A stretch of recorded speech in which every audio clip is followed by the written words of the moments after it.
Hello friends, welcome to CTM Vlogs. അപ്പോൾ നമ്മൾ ഇന്ന് എന്നത്തെ പോലെ ടെക് വീഡിയോസ് ഒന്നുമല്ല ചെയ്യുന്നത്. അപ്പോൾ നിങ്ങൾ തമ്പനയിൽ കണ്ടു കാണും ഞങ്ങളുടെ പറമ്പിലായിട്ട് ഒരു കാട്ടുകോഴിയുടെ മുട്ട കിടന്നു കിട്ടി. അപ്പോൾ അത് നിങ്ങളെയും കൂടെ ഒന്ന് കാണിക്കാമെന്ന് വിചാരിച്ചാണ് ഇന്ന് ഈ ഒരു വീഡിയോ ചെയ്യുന്നത്. അപ്പോൾ വീഡിയോയിലേക്ക് പോകുന്നതിന് മുമ്പായിട്ട് എൻ്റെ ചാനൽ ഇതുവരെയായിട്ട് സബ്സ്ക്രൈബ് ചെയ്യാത്തവരുണ്ടെങ്കിൽ ഇപ്പോൾ തന്നെ സബ്സ്ക്രൈബ് ചെയ്ത് അതിൻ്റെ അടുത്ത് വരുന്ന ബെല്ലൈക്കൺ കൂടി ഒന്ന് എനേബിൾ ചെയ്ത് വെക്കുക. അതുപോലെ ഇതല്ലാതെ ഞങ്ങൾക്ക് മറ്റ് 3 ചാനലുകളും കൂടി ഉണ്ട്.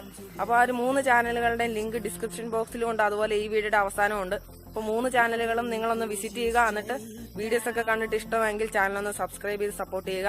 അപ്പോൾ നമുക്ക് ഇന്നത്തെ വീഡിയോ തുടങ്ങാം. നമ്മളപ്പോൾ പറമ്പിലേക്ക് ഇതുവഴിയാണ് പോകുന്നത്. അപ്പോൾ കഴിഞ്ഞ എൻ്റെ ഷൂട്ടിംഗ് സെറ്റപ്പിന്റെ ഒക്കെ വീഡിയോക്കകത്ത് ഞാൻ ഇതിന്റെ പകുതി വരെ പോയി കാണിച്ചായിരുന്നു. അപ്പോൾ നമുക്ക് ഇന്ന് മൊത്തം അങ്ങ് താഴെ വരെയൊക്കെ ഒന്ന് പോയി കാണിക്കാം. അപ്പോൾ ഫസ്റ്റ് ആയിട്ട് ഇറങ്ങുവാണ്. ഇതുവഴിയാണ് അങ്ങോട്ട് പോകുന്നത്. മൊത്തം ഫുള്ള് വേലമാണ്. പിന്നെ കുറച്ച് കൊടിയൊക്കെ ഉണ്ട്, കുരുമുളക്.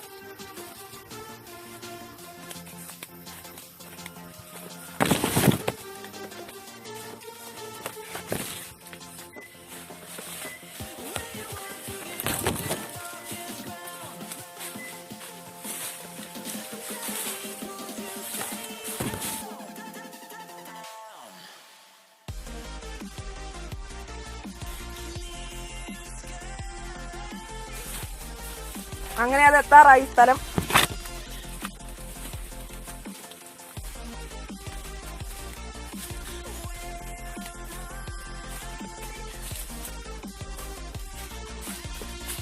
അങ്ങനെ സ്ഥലം എത്തിയിട്ടുണ്ട്.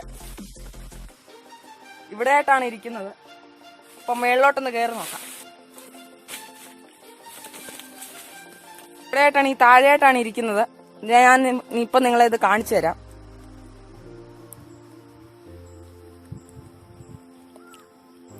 അപ്പോൾ ഇതാണ് കാട്ടുകോഴിയുടെ മുട്ട. നമ്മുടെ സാധാരണ മുട്ടയെക്കാളും വളരെ ചെറുതാണ്. ഇച്ചിരി മണ്ണൊക്കെ പറ്റിയിരിക്കുവാണ്. ഇപ്പൊ ഈയിടെ പറമ്പി വന്നപ്പോ കണ്ടതാണിത്. 2 എണ്ണേ ഉള്ളൂ. സാധാരണ നമ്മുടെ ഒരു നാടൻ കോഴിയുടെ മുട്ടയുടെ അത്ര ഒന്നും വലുപ്പമില്ല. അപ്പോൾ നമ്മുടെ കാട്ടുകോഴിയുടെ മുട്ട ഇത്രേ ഉള്ളൂ. നമ്മുടെ പറമ്പൊക്കെ ഒന്ന് കാണിച്ചു തരാം. ഇതുകൊണ്ട് ഈ താഴോട്ട് കിടക്കുന്ന മൊത്തം ഏലമാണ് കിടക്കുന്നത്. അപ്പോൾ ഏലകൃഷിയാണ് ഇവിടെ കൂടുതലായിട്ടും ചെയ്യുന്നത്. അപ്പോൾ നമ്മുടെ കാട്ടുകോഴിയുടെ മുട്ട എന്ന് പറഞ്ഞാൽ ഇത്രേ ഉള്ളൂ, വളരെ ചെറുതാണ്. ഇവിടെ ഇഷ്ടംപോലെ കാട്ടുകോഴി ഉള്ളതുകൊണ്ടാണ് ഇവിടെ ഇപ്പം മുട്ട ഇഷ്ടംപോലെ വരുന്നത്.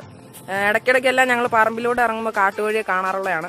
അപ്പോൾ മുട്ട എന്തായാലും തിരിച്ച് നമ്മൾ എടുത്തെടുത്ത് തന്നെ വെച്ചേക്കാം.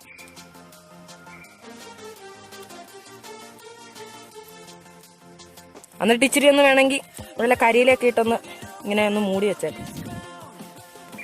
അപ്പോൾ ഫ്രണ്ട്സ്, അപ്പോൾ ഈ ഒരു വീഡിയോ നിങ്ങൾക്ക് എല്ലാവർക്കും ഇഷ്ടമായെന്ന് പ്രതീക്ഷിക്കുന്നു. ഇഷ്ടമായെങ്കിൽ തീർച്ചയായിട്ടും ലൈക്ക് ചെയ്യുക. അതുപോലെ നമ്മുടെ ചാനൽ ഇതുവരെയായിട്ട് സബ്സ്ക്രൈബ് ചെയ്യാത്തവർ ഇപ്പോൾ തന്നെ സബ്സ്ക്രൈബ് ചെയ്ത് അതിൻ്റെ അടുത്ത് വരുന്ന ബെല്ലൈക്കൺ കൂടി ഒന്ന് ഇനേബിൾ ചെയ്ത് വെച്ചേക്കുക. അപ്പോൾ നിങ്ങൾക്ക് എൻ്റെ എല്ലാ വീഡിയോസും അപ്ലോഡ് ചെയ്യുമ്പോൾ തന്നെ നോട്ടിഫിക്കേഷൻ ആയിട്ട് കിട്ടും. നമുക്കിനി അടുത്തൊരു വീഡിയോയിലൂടെ വീണ്ടും കാണാം. അതുവരെ ഗുഡ് ബൈ.